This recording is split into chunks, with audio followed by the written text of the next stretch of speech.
And welcome to the year we started a podcast. It's a podcast born Phoenix-like from the ashes of last year's podcast. I am your co-host, Jeff. Yeah, I'm your other co-host, Nick. And this is a podcast where a couple of friends that are half a continent apart that would like to come together and talk about some of the things that are fun and interesting to us. Nick, we are at week 42. Yeah, 42 weeks is a long time. I was talking about this with my wife, and I realized that 42 weeks, if you are with child, is like the final moment at which point you'll be induced into labor to have a baby. If you were with child. So I'm not sure how to compare that to our podcast. But at this point, we should have a podcast baby if we were ever going to have one, Nick. I think that's a weird thing to say. That's a weird thing. Actually, Jeff, this podcast is my baby. So, yeah. How cute. It's gross. That is very gross. I regret all of I don't know what I expected that to turn into. The podcast is done. I apologize to all our listeners. This is now the second Ashes. This is the Ashes of this year's podcast. We're done. Yeah, this podcast is born from the ashes of the podcast from 15 seconds ago. Yes. Nick, I want to talk about smells and taste and sounds that bring you back. That's my intro topic this week. I had some things. Okay, let me into your world. I'm stoked on this. Okay, the reason... Okay, actually, this is a funny anecdote. This is kind of what spawned this whole thing. And honestly, I had kind of forgotten about it because I started thinking about all those things that I had like memories of. But the reason why I even thought of this in the first place was... I have a almost 5-year-old son and a 2.5-year-old daughter, and they go over to my mom's house on a couple days of the week for childcare while my wife works from home and I go to work in the office. And one of the things that my mom and my son and daughter do is they hunt locust shells, is what they call it, I suppose. Okay. And I guess let me tell you. We'll take a pause from this story because I promise it's a good one. So one of my most vivid memory, like if I hear this noise, it brings me back to my childhood, is the sound of just the entire swarm of cicadas during the summertime. I was going to ask you about cicadas if they were out there because we just had like last month there was cicadas I think that woke up or like came out of hibernation. Yeah. I'm sorry. No, it's really good. So first off, let me say I have a really hard time calling them cicadas. Like that's the right way to say it, right? Like cicadas? I think that's the way I've always heard it. I didn't mean to do the whole pedantic correcting. No. Like here's the sort of thing about us kids from the sticks here in Kansas. For the longest time, by the longest time, I mean from the time I was born until an hour ago when I was talking with my wife, I had always called these things locusts. Are you aware of the difference between cicadas and locusts, Nick? No, but I think of locusts as very destructive. I don't think of cicadas. Do you know what locusts look like? No, are they like the same? No, they look like grasshoppers. This is a thing that I have learned. I am going to assume that I know nothing at this point. I mean, or like that I'm just like some kind of idiot. So like, do you know what grasshoppers look like, Nick? Yes, I do know what grasshoppers look like. I've got one bug down. Could you Google cicada versus locust just to make sure like this matches what you would expect? As soon as I typed in V, it knew I was going for cicada versus locust. All right. Well, I feel a little bit validated by Google there. I mean, I'll tell you that cicadas look mean. They look mean relative to this one image that I have comparing them is quite mean. Do locusts look like grasshoppers to you? Yeah. Okay. Well, at least that I have validated. So cicada is much less so. The wings are way more pronounced. No, cicadas are a completely different thing. Yeah. In my brain, though, for the last, like I said, up until an hour ago, in my mind, what a locust looked like was a cicada. Apparently, I'm some kind of moron because cicadas are these big gnarly looking fellas that shed their shells on all the trees at my parents' house throughout my entire childhood, and now my son enjoys finding their shells and collecting them. One of the things, like we're gonna talk about, like that sound of a bunch of cicadas in in Kansas especially, like it lasts probably a couple few months.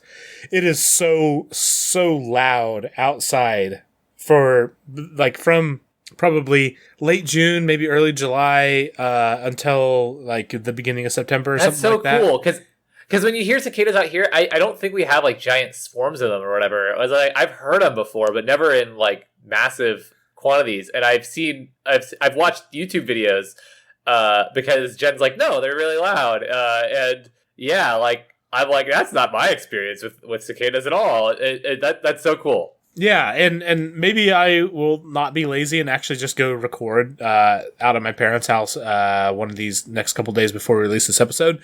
But the sound that they make at my parents' house, because they have a huge tree that was like, honestly, it was really big when we first moved in back 25 years ago at the property that they live at now.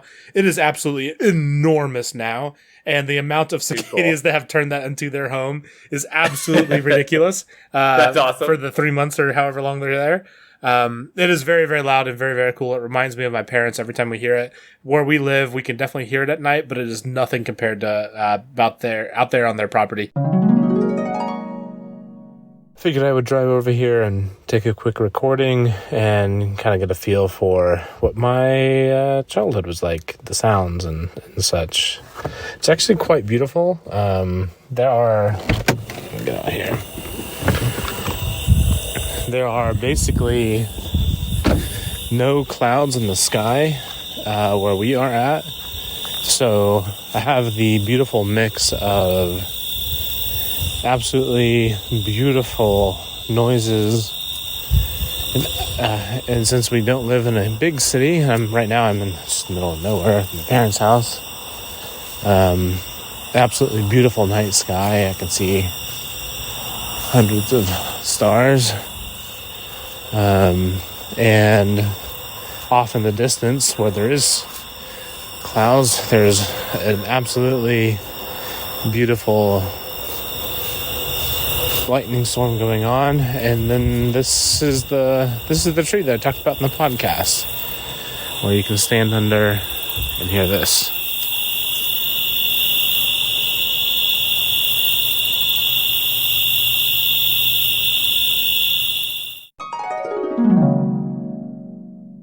But Nick, the reason why I say this was the thing that reminded me of all that. My son, like I said, so I keep saying cicadas because I've honestly, the amount of times that I've said locust compared to cicada is probably 70,000 to 3 at this point in my life. I'm getting used to it still. I feel very seen, but no. Anyway, they shed their skin or their shells or whatever. And it's like when we were growing up, that was one of the things we would do. You do what you can here in the country. But yeah, collect their shells. And since that was a thing that I did when I was a kid, of course, that's what my mom does with my son and daughter. And they collect cicada shells. There's been a few different times they've like sent them home with us. I'm like, what am I going to do with these? Thanks, Mom. I appreciate it so much. But they'll collect and put them in bags and stuff like that. He especially my son, he loves it a lot. Yeah. I mean, it's almost okay when you give it to the child because the child's just happy to have him around no matter what. But right. Yeah. Not almost okay. But, it is okay. Yeah.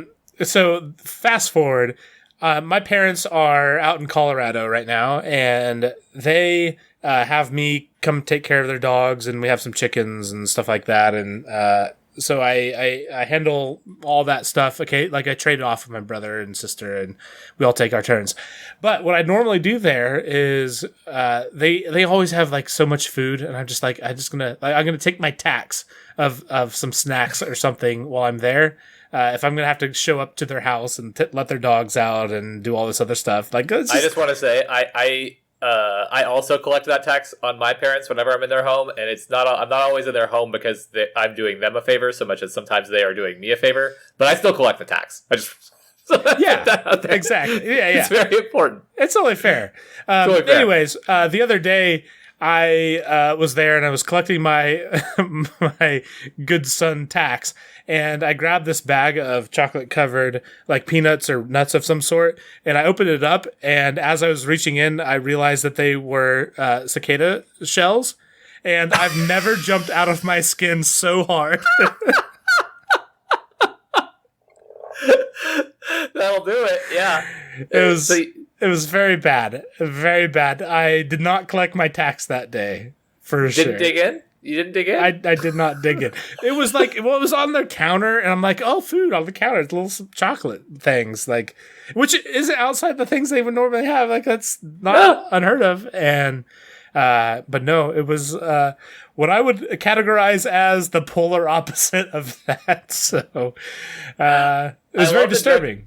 I love the jump you'd be making there. You're just at first you're like, "Ooh, a nice little tree." Oh no! No, and we talked. I think episode or last episode or the episode before. Like, I'm a very jumpy person.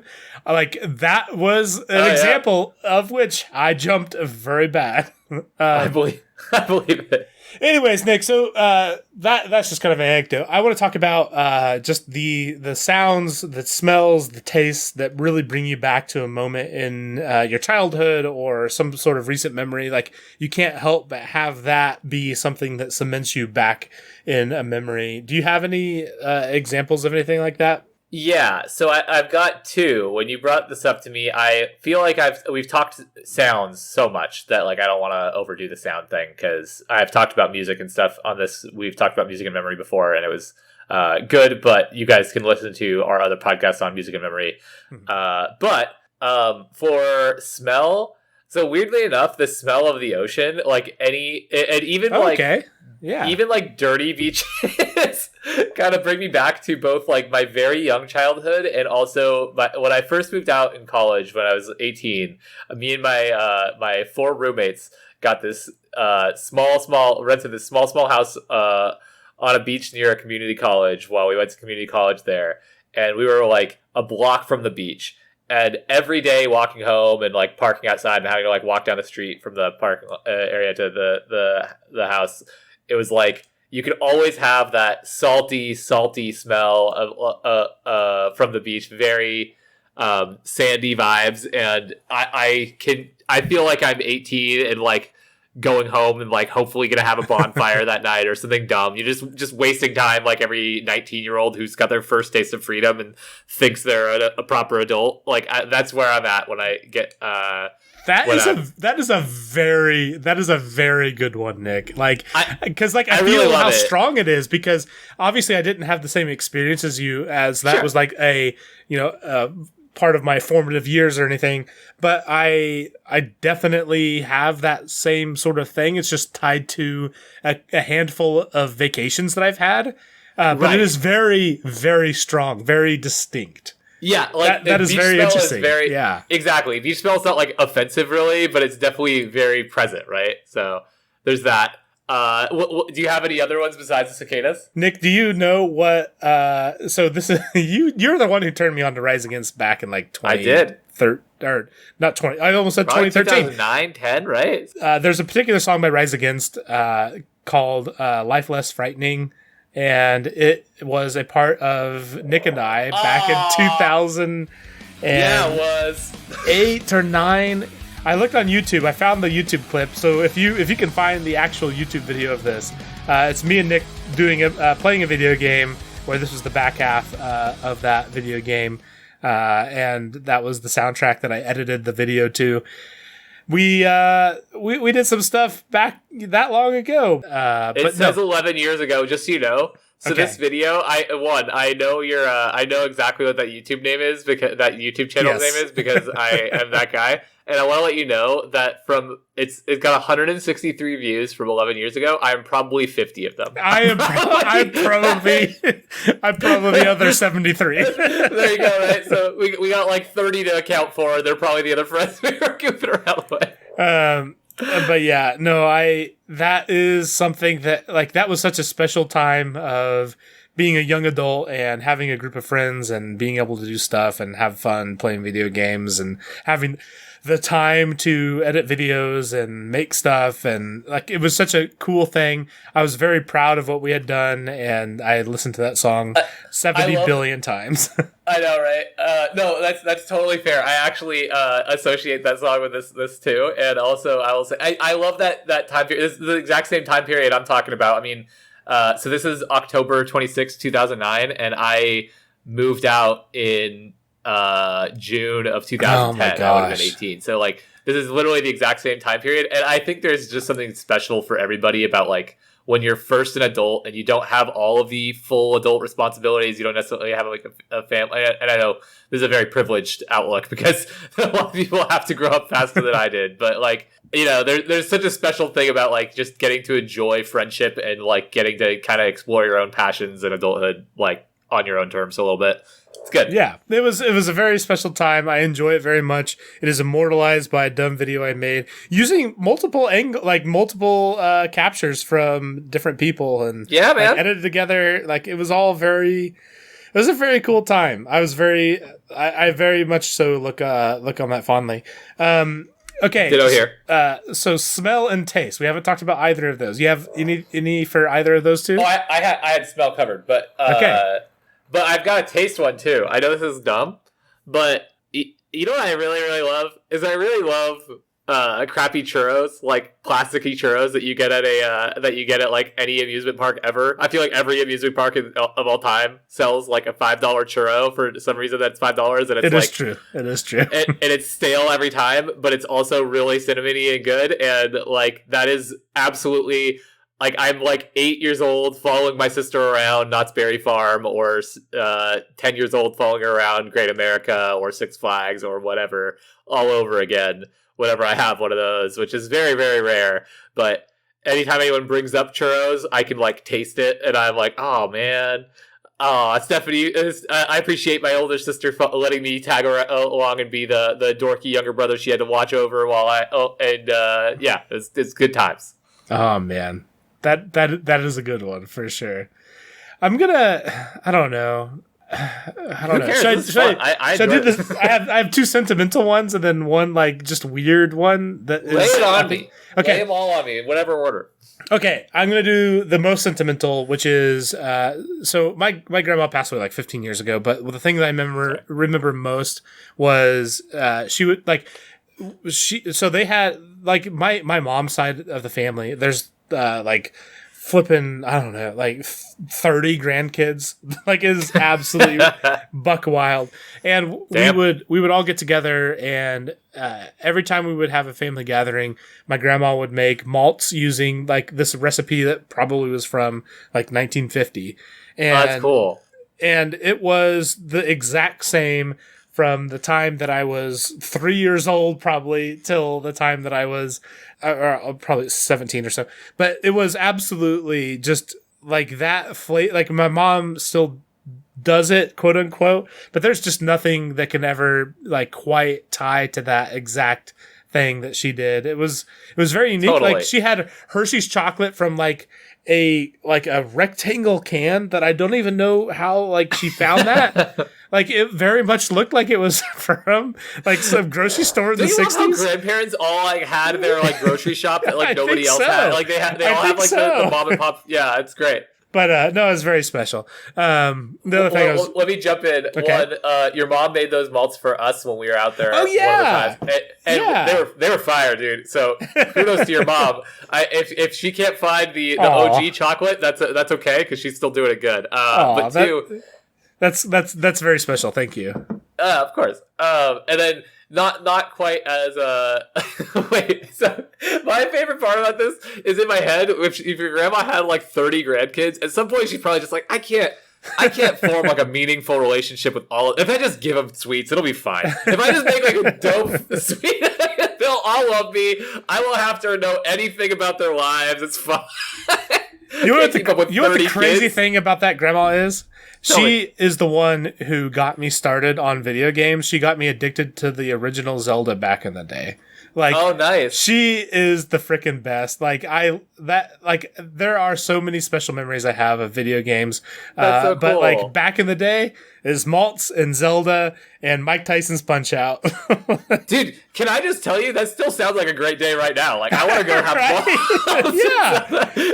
Like, oh man, she was living the life back in the she knew how to 90s. do it. She That's knew how awesome. to do it. Oh my god. But no, my and then with my mom, like she makes the most basic breakfast burritos ever. Like it's just like sausage, cheese, and tortilla, and somehow it's like the best thing ever. And like I've had it my entire life. It's almost certainly, no offense, Mom, it's almost certainly just because I've had that since I was like 5 years old. And like, know how to do it, dude. But like, if you make something consistently for that long that is even remotely good, it is like baked in my brain as like the best thing ever. She made it when we had both of our kids, like so we could just warm them up, and oh nice. Man, it's like a blast from the past of delicious breakfast goodness, and I love me some breakfast food. So my grandfather passed when I was 7, and so like I don't have strong memories of him, but like anything Jungle Book related, he read Jungle Book to us as like little kids, me and my sisters and stuff. Yeah, and like I don't know to this day really why he was like a lawyer, but like. And he was an athlete, and he was a vet, and all this stuff. But all I remembered about him at all was Jungle Book, and his dog was named Baloo, and he wanted to get another dog named Mowgli. But so like, there's that association. I don't know. I love those kinds of like just little things that bring you back or bring people to mind or whatever. It's so good. It doesn't. Yeah. All right, we're going to dive right into the rest of what I want to talk about because I've spent so much time making notes on this, and I'm very, very excited. I'm good. I'm stoked. Yeah. So, Nick, you do a biking stuff, I hear. Yeah, right? I might have rambled about it. Occasionally. Yeah, we've done 42 episodes, so I've probably brought it up about 600 times or so by now, right? Yeah. At least 7 to 15 times an episode. About there.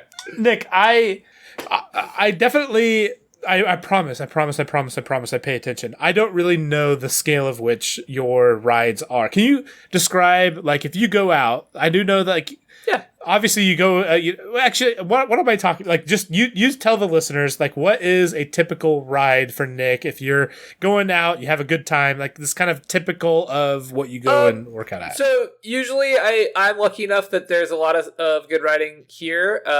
It's so like, and when I say here, I mean within like half an hour of me. There's a bunch of different spots that me and I usually go with like. I'll ride by myself if it's been a while since I've been able to ride with anyone, but I have 2 brother-in-laws who ride, and I have 2 friends that ride, and my dad rides. So like, there's up to 6 of us total that might go, and I probably go 3 times a week, 2 times a week, depending. And usually it's like 2 to 3 hours of riding, with that being like anywhere from like 8 to 15 miles. I think the most I've done in a ride is like 18 miles, several thousand feet of elevation gained. Usually it's like the riding out here is, and not that this like will necessarily mean anything to anyone else, but it's very slow grinding, steep uphills into just outright downhills. So like, half an hour of just grinding out like a mile or 2 uphill to get 3 or 4 minutes of fast, long downhill.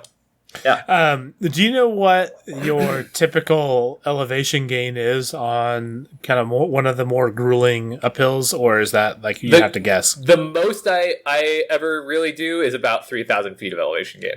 Dang, that's really impressive, dude. Like, we're going to get into that. But yeah, that's really impressive.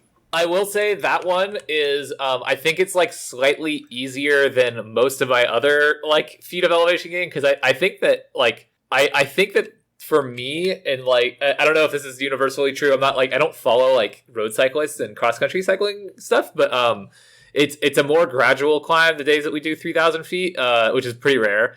But it's a more gradual climb, and a lot more of it's road climbing, which feels to me like there's less resistance than than climbing on a dirt trail or Yeah, no, for sure. Well, you say you have a little less familiarity with road cyclists. We're gonna talk about some road cyclists. You want to take a stab at where I'm slowly getting us toward here, Nick? Yeah, I assume that we're going towards something with Olympic. Not Olympics. Not Olympics. Okay, so something to do with cross country or road cycling. Let me in your world. It's the Tour de France. Oh, the Tour de France. Oh, duh. Fair. Yeah. Nick, here before we dive into kind of the history, and then, man, there's so many different turns. We'll see how this goes. I have a whole bunch of different avenues that we can go down. So the reason why I asked you what your more rigorous uphills are in the Tour de France, they have different sections that they do. They have their time trials, they have the more of like flat stuff, and then they have their mountain sections. Right. Sections is not the right word. What's the right word, Nick? It is called stages. Stages is the word I'm looking for. Man, we're so good. Man, I'm so glad that I've done so much. You can edit me saying that's not good. Not okay. Stages. We'll see if I can fit that in. But no, they have all the different stages, and on their mountain stages, they have some pretty interesting quote unquote statistics on things that they do. On some of their more strenuous stages, they will climb over the last few miles. They'll climb around 4,000 feet at a 10 to 15% grade, which is pretty impressive. But also, honestly, that's brutal. Not all that dissimilar to what you just described. They do, however, bike around 100 or so miles before that uphill. That's what I was gonna say. Just, like as a slight asterisk. Oh my gosh! I do want to hear like your perspective on this, because I am not a biker at all. So if there's anything that's particularly interesting, please take me off. It's super funny because when we've done like 18-mile rides, like in particular, the 18-mile loop that we did, I told my group, I'm like, that's not good for me to do. That's a painful, bad endeavor for me to. I don't know. I should do that again. Maybe it'd be different if we had like longer breaks or whatever, or we brought food or something. But dude. And to be clear, Nick, hold on. To be clear, go ahead. That is for a stage that they will continue to repeat multiple times. Right. Over the course of multiple days. Like, they do that every day for like 6 days in a row on the mountain stuff. Like, that... Yeah, it is wild. Sorry, I didn't mean to cut you off. It is just... No. I want to make sure everybody understands how ridiculous it is. It's not like they just did that one time and then they went to bed for a week. Because that's what I would do, I'm pretty sure. Die. I mean, ditto. And dude, 10 to 15% grade is pretty grueling. Like, it's not grueling for a couple of minutes. Like, we have trails out here, like climbs that are like that are probably in that range of like 13-14% grade for like, I don't know, for me they're like 5 or 6 minutes, you know what I mean? But like anything that's super sustained is not 10 to 15% grade. Well, I don't know. I mean, I'm sure that there's stuff that's more in like the range of 10, but a 15% grade for a long enough time is a pain. That is a proper pain in the butt. And to do 4,000 feet at that grade, that is absolutely brutal, especially after you've ridden 100 miles. Yes, correct. Oh, man. Are you familiar with the Tour de France at all? Very little. Okay, before I dive into this, I do want to say there's one particular problem about covering this topic, and this topic was actually submitted by Lynn, who has actually submitted one of our other topics in the past. When I dove into this, I definitely had...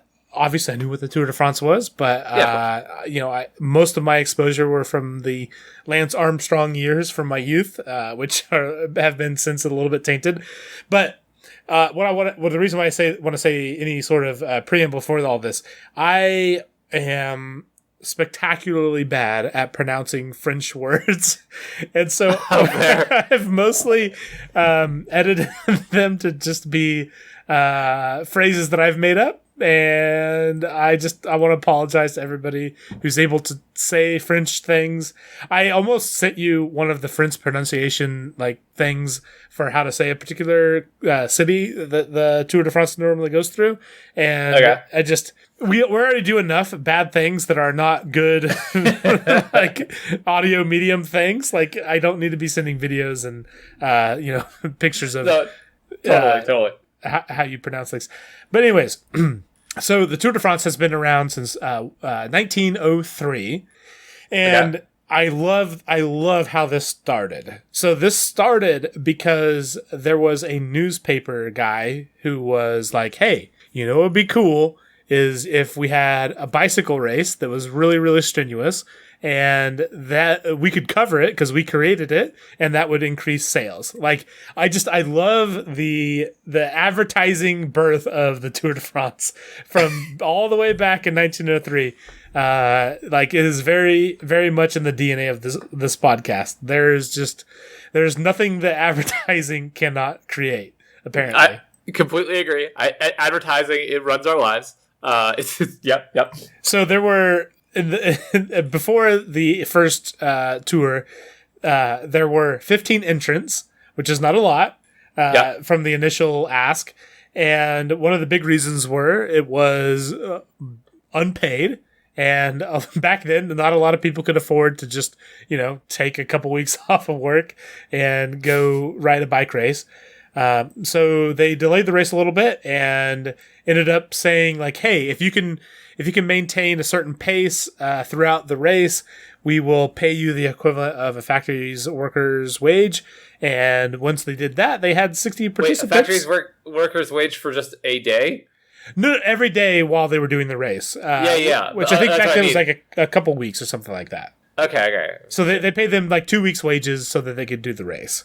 No, that makes sense. I meant like, that's still like a rip. Like, your professional athletes are getting paid factory wages. Well, yeah, and like the crazy thing is, and I'll get into this a little bit, but actually, you know what? I don't want to spoil anything. We need to get to that in time.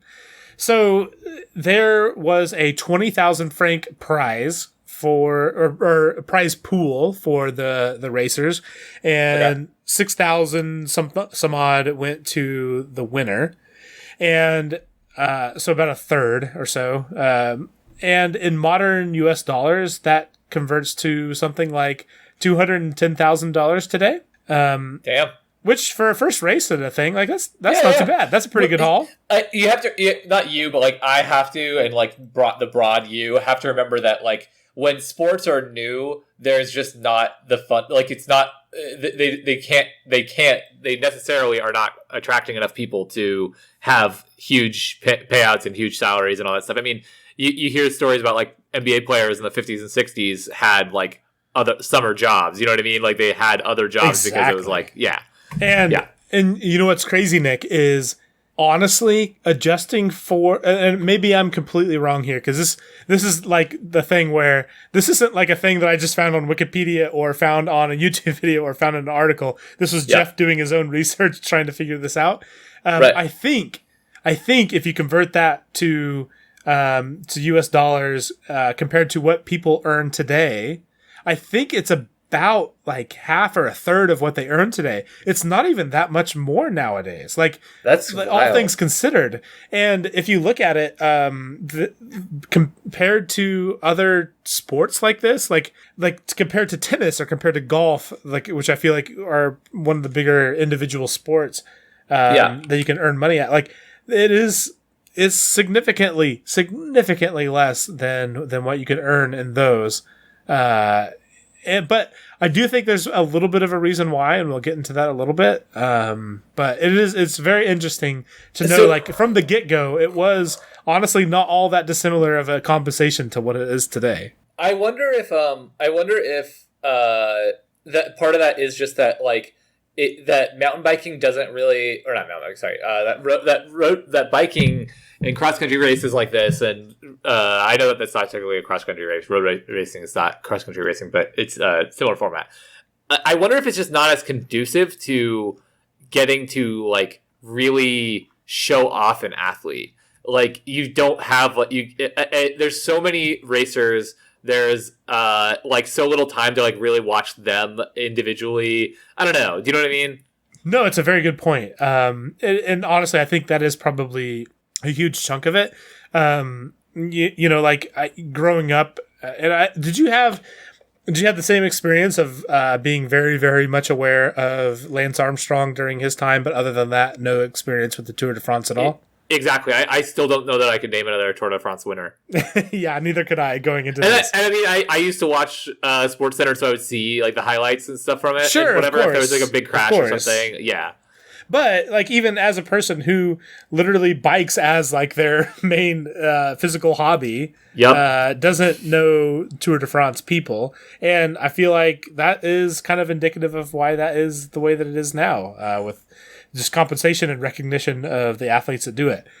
Oh, man, this is very hard for me because I want to jump. So like, there's so many things that I've researched on this. Can I interrupt with something like this? Yeah. I didn't want to derail your topics because yeah. So on the subject of like climbs and grades for me to give people perspective or whatever, and not that like that my perspective would matter at all. But there's a climb out here that we do that we very rarely do it because I despise it so much. Like me, one of my brothers just absolutely despise it. I usually do it in about like it looks like 22 to 24 minutes, and it is 1 mile at 13.6% grade. And I absolutely cannot do this climb twice. I cannot do this climb more than twice. We always do it twice in a day, and it's like doing this climb. Oh man, it just brutalizes my body, and I do it at like 2.4 miles an hour, and like I can't imagine. What does that equate to on kilometers per hour? 2.42 kilometers per hour. 3.8. 3.8 kilometers per hour. Yeah, and that's for 700 feet, Jeff. 700 whole feet. I will let you know. You would not do well in the Tour de France. I wouldn't? Oh, shoot. Oh, no.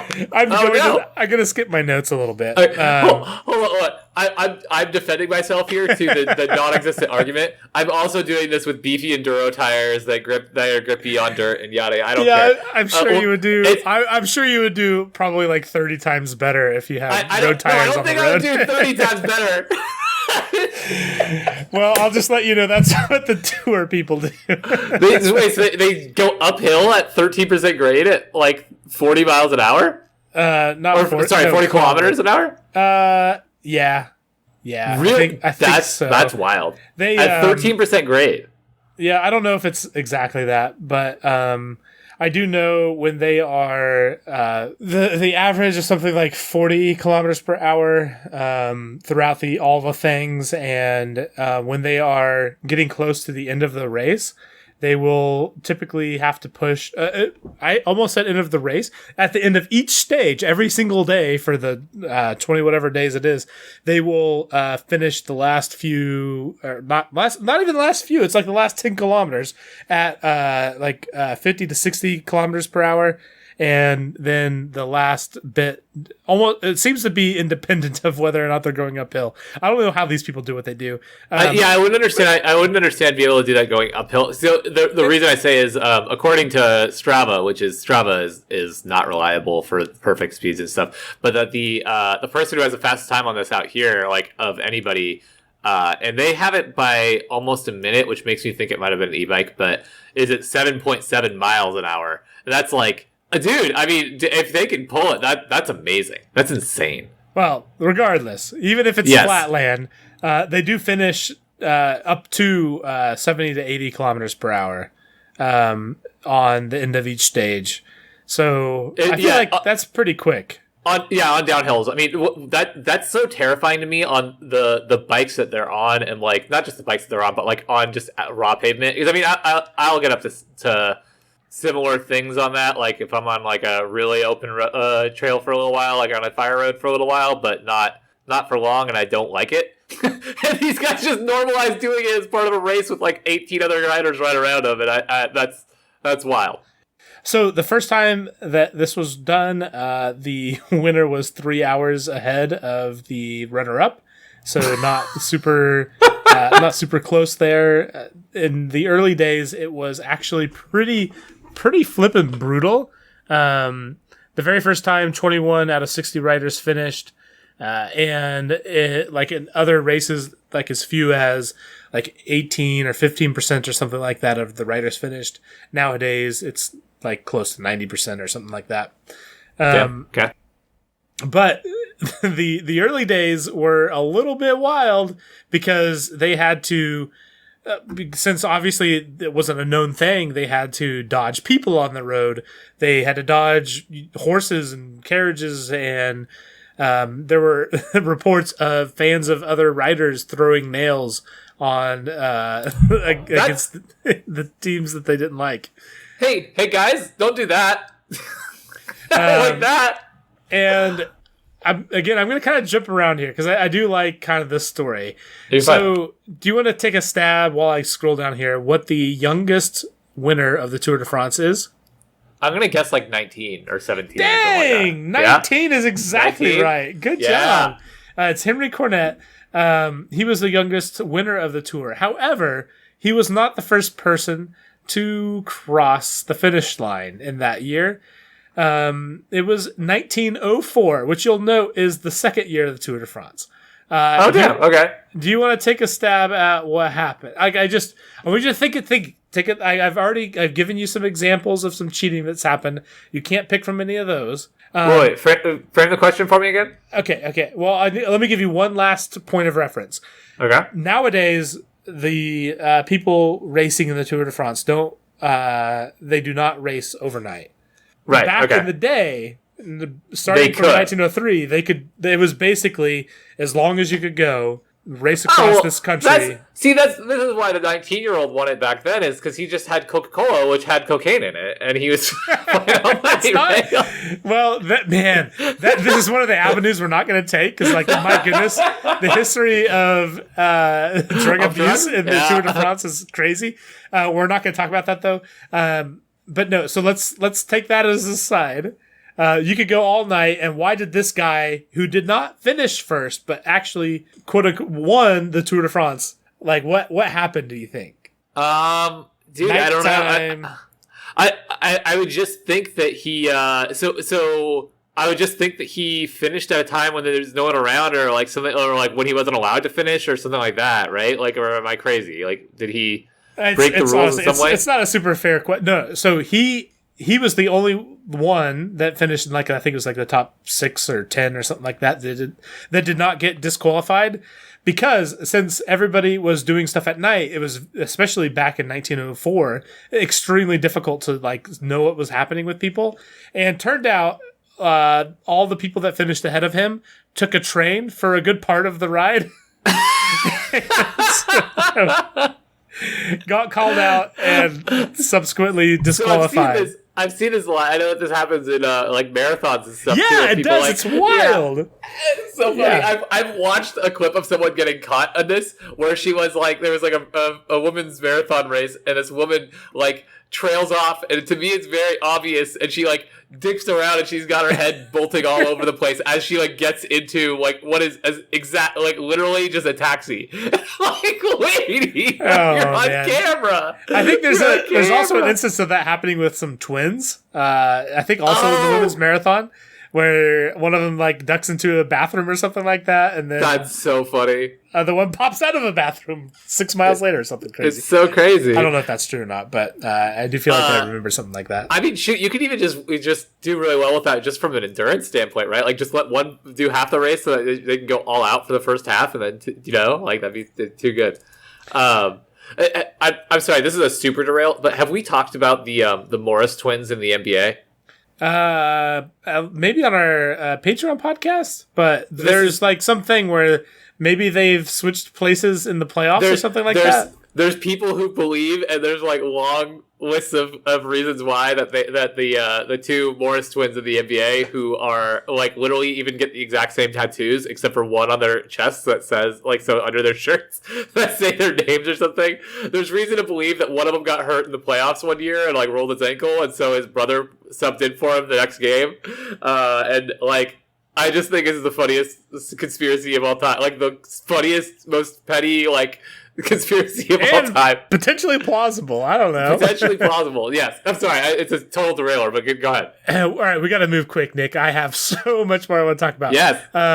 The Tour de France is a absolutely super fun thing to look into. There's lots of fun little stories. So definitely outside of this podcast, you need to go check it out. It's super fun. But anyways, so there's only been a few times where the Tour de France has been missed. There were only 2 sections of times where that's happened. Surprise, surprise. One was World War One. The other one was World War Two. Turns out, not a great time to be worrying about riding bikes. I can see that. Like I said, there's 21 stages. These days, it's over a 23-day period, so there's 2 rest days.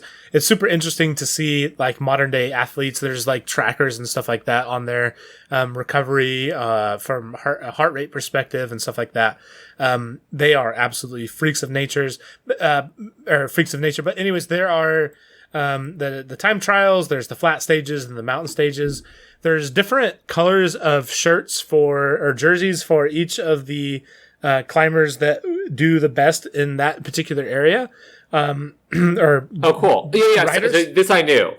Yeah, so there's like yellow jersey for the leader. There's the green jersey for the best sprinter, polka dot jersey for the best climber, and the best young, like highest ranked young guy under 25 has a white jersey. And there's other things like depending on where you finished in your country, your jersey's a little bit different. And Nick, this will be a big shocker. There's also a bunch of stuff with advertising about all those things above. Hold on. Allow me to express my shock. Gasp. Gasp. All right. I probably made that joke before, but I don't care. No, I do want to hop back into the advertising thing because I think it's super interesting. But first, I want to talk about the Peloton.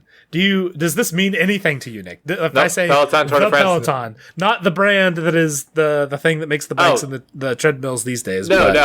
No, I don't know anything about the Peloton. Okay, I'm out of touch. The Peloton is in reference to the group of riders and how they navigate through the race, through these absolutely ridiculously long races, to maximize the effectiveness from a crowd. And they have this is something that is coordinated, not even like just within a particular team. This is something that all of these participants in the Tour de France know how it works. Is this just utilizing drafting or whatever the same way race cars do and stuff? Like I know very little about that. Just that like you can get less wind resistance because you're behind somebody. I can't really do it justice without a visual element. It's like that, but like turned to 11. It is not just drafting. It's also how do you maximize a group's speed if the wind is a headwind, or if the wind is a tailwind, or if the wind is a side wind. Like they have all these different formations and rotations for maximizing the speed. It is what like legitimately the coordination amongst these people who do not practice together, but they all understand how this works, to be able to continually improve year after year after year on speeds.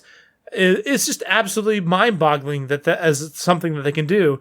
But Nick, the way that like obviously not everybody can participate that they can't just like all cross the finish line together. Right. What happens from there is a team typically will break off from the peloton and attempt to do like a more efficient, like I shouldn't say more efficient, but the most efficient that they can with the small group to get a little bit ahead for the person that they are trying to have win either that stage or the race in general. And what I found was most interesting about all this is this is not a sport that can be won by a single person. It's often thought of as like you think of Lance Armstrong, for example, but it is there's 0% chance that he could do it without having a team of people that were willing to absolutely kill themselves at one of the most difficult sports. Like honestly, and I'll just get some stats here. It is like the most difficult athletic accomplishment that these people are just sacrificing themselves for the other person on their team to have a chance to win. it is very wild. It's very wild. They're the one guy in Talladega Nights. The Thank you, Nick. Wow, way to bring some class to this podcast. I appreciate that. But it's true though. Oh my gosh! But it's actively true. Like that makes perfect sense to me, and it's also like kind of sad, and also like kind of noble. It's really cool. Like I've never considered that. I mean, it makes sense, and I've always assumed that the reason that they ride in a pack is to try to just take advantage of the draft off of other people, and like. But I mean, it makes sense that So how does it help when you have a tailwind? I'm totally out of touch, but how would it help to be riding behind somebody or like in a pack with a tailwind? I don't know. Maybe I'm crazy. You need to research that yourself, okay, listener, and also Nick. There was like this like visual that I saw where it was like, this is how you handle, like this is how the Peloton handles all the different directions of wind to maximize their efficiency. So maybe tailwind's not even one of them, but it is very interesting to see how they adapt, and it's very, very cool to see like the rotation that they do. But Nick, I was absolutely blown away by just how fit these people are. I don't think that there is any argument, honestly, if you look into this. These are the most fit individuals on the planet. Oh, yeah. Their resting heart rate, like on average there was like a study of a different team that didn't even do that good, I think. Their average resting heart rate before the race was like 40 beats per minute. There are some of the more elite athletes that have a resting heart rate around 29 or 28 to 30, which is like, I'm not sure how much you pay attention to that sort of stuff, Nick. That's very low. Yeah, that's very, very low. That's very, very low. I don't pay attention that much, but I also know that's bizarrely low. You know what I mean? Like, I'm not super familiar with like what a professional athlete in other sports would be at or anything like that. But that's quite low. I would say like elite athletes probably have between 50 to 60, and the typical you and me's of the world would have like, I don't know, 60 to 80. Like 28 is buck wild. Like you would, if you were just a normal average looking person and you did that in a hospital, you would have like you would be on life support, I'm pretty sure. Right. But yeah, no, but despite that, they get up to 200 beats per minute during their tough mountain climbs, which is also just ridiculously high and a little bit dangerous, actually. There's some talks about that. They do that for extremely long periods of time. It's very interesting to see like how that changes over time when they have their rest day, because there's 2 rest days in the Tour de France typically these days, and like what that looks like. I haven't. I obviously can't speak to Tour de France, but I saw a heart rate graph for a cross country race a little while ago. That was just kind of like the peripheral of things that I consume for mountain bike content, and it was like, oh, these guys like just maintain a really high heart rate and then keep pushing it higher when they need to, and like I feel like it's an incredible amount of exertion, like an incredible testament to these riders that they can maintain such high heart rates for such long periods of time. It's a huge mental thing, too. Like it's a physical like feat of excellence, but also like the mental side of that is just ridiculous. Like they push themselves to ridiculous lengths. There's lots and lots of studies about how crazy it is compared to other sports, as far as endurance goes. This is, I don't even think there's an argument to be made. This is the craziest endurance sport that there is. Anyways, skip stuff. Let's talk about the fact that there are 15 million spectators throughout the Tour de France, which, Nick, is a lot. I'm not sure if you've been to a sporting game of any sort. The typical stadium on the high side, you're talking like 70, 80,000 people. 15 million is quite a lot. but there's also the fact that all these people are all from all kinds of different countries. There are estimated to be somewhere around 3 billion views for the Tour de France across 200 countries, Oof. making it both in physical and the televised version the most viewed sporting event in all of, well, sports. And That's wild. That's crazy. Yeah. What do you think that I teased that at the beginning, Nick? What do you think that causes? If you have that many people looking at a thing. Hold on. I'm going to assume it has something to do with selling products. We sell the products, and so we advertise things. We advertise things, and so we do. How this happened was very interesting. It didn't take very long. It'll be very shocking. Yeah. Early in the 1900s, I think it maybe made it 20 years or so before advertising started happening. Allow me to say, I will say that can be somewhat surprising. I know that like advertising, I'm sure that like when I say that, maybe I'm just not giving enough credit to how much advertising was involved with sports before.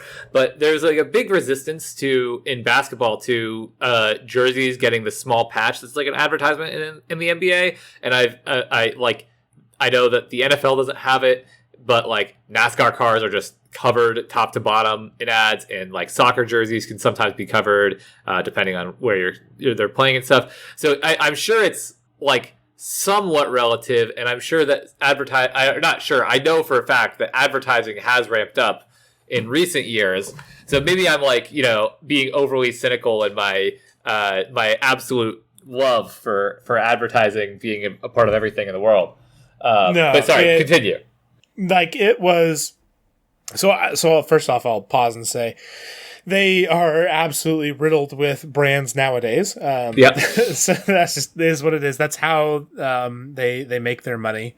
Yep. So not surprising, but and honestly, interestingly, which I think I said earlier, maybe I'll cut this out if I already said it a couple times, but yeah, this is like the least paid professional sport, which is ridiculous because it is the by far most difficult physically sport. It's just the amount of effort and preparation that goes into this compared to the compensation is just completely out of balance compared to other sports. Like that's so wild. It is pretty wild. Anyways, you wouldn't think that this would be you'd think that it would be a very obscure sport, not a sport that.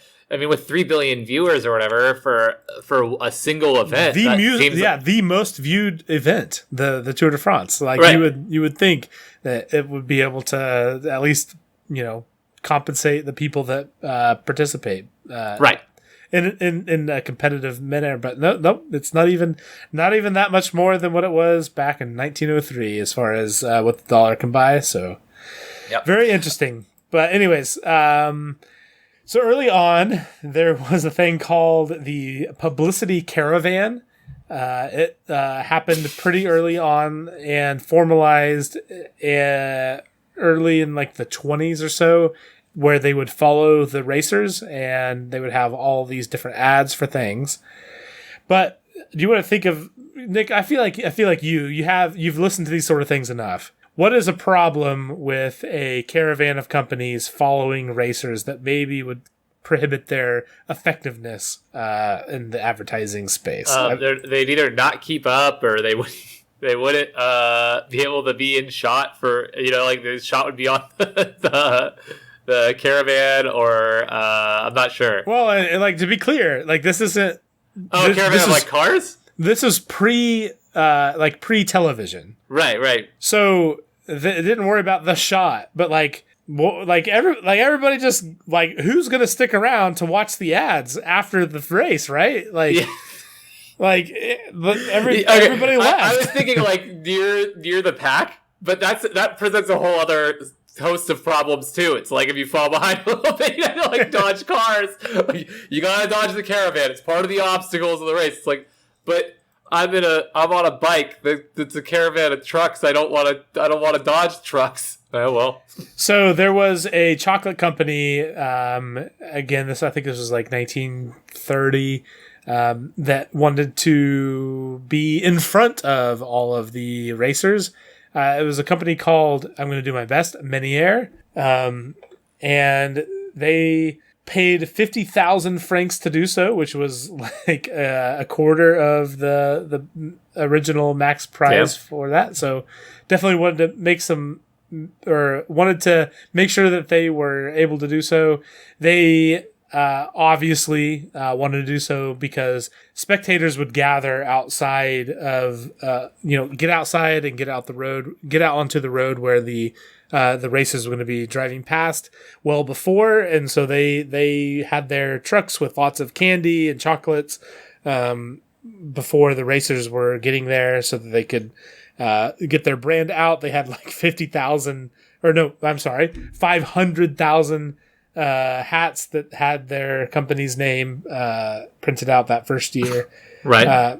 They definitely saw the opportunity to grow their brand and did so, and was very, very, very, very successful. And shockingly enough, it was something that caught on quite a bit. And, shocker. Yeah, shocker. So for the next 30 years, before television, and especially like before television advertising was established in France, advertisers continued to compete for like that leading attention. There were, I'm just going to read this part because I feel like this entire quote is pretty ridiculous. Motorcycle acrobats performed for a toothpaste maker and an accordionist. That sentence is such a good sentence. But motorcycle acrobats perform for toothpaste maker. It doesn't. Nothing else matters after that. That is a perfect distilled sentence right there. Good. Continue. There was an accordionist that performed on the roof of one of the vehicles. Obviously. There's a French name for it. I cannot pronounce it, and I just said insert French brand name here. There, though, have been restrictions since then, which restricts the amount of excesses that all these advertisers are allowed to go to. Accordanists on top of fans. So this is my favorite quote, and this is how we'll end this section. The writer Pierre Bost lamented, and this is right before they banned all of it. This caravan of 60 gaudy trucks singing across the countryside. And I just also put remove French words here because there was a whole bunch of French stuff, and I can't possibly track. It bellows. It plays ugly music. It's sad. It's ugly. It smells of vulgarity and of money. End quote. And so that was right before the dawn of the modern restrictions on advertising in the Tour de France. And I love that. If you could bring the person who wrote that to 2021, they'd be quite upset. They'd be quite upset. They'd be like, they would. And all of your mail? All of it. It's all advertising. Oh my gosh. We are going to go record our Patreon-only podcast, which is the year we started another podcast where we talk about some of the other things that are fun and interesting to us. I don't know. That's not typically what I say. It's a more off the cuff format. I don't know what we normally say, but like it's definitely more like less prepared, but more just like. Although I do want to say I feel like maybe we went too far. I think we went too unprepared. I came in. You know why? Because I actually was doing, and you and I were both doing a topic that was like a Patreon topic of like I don't want to do that on the main show. I'd have to be too casual. And then the NBA season ruined us. It ruined us. I do, for the first time, I think, have one of them that I think is a good Patreon topic. But anyways, if you want to check that out, you can do so at patreon.com/TaiWasap. Yep. You can also follow us at TaiWasap on Twitter, Facebook, Instagram, TikTok, and YouTube. You can find all of that at TaiWasap.com. Nicholas, thank you for potting with me. You are welcome, Jeffrey. This has been the year we started the podcast. Thank you all for listening.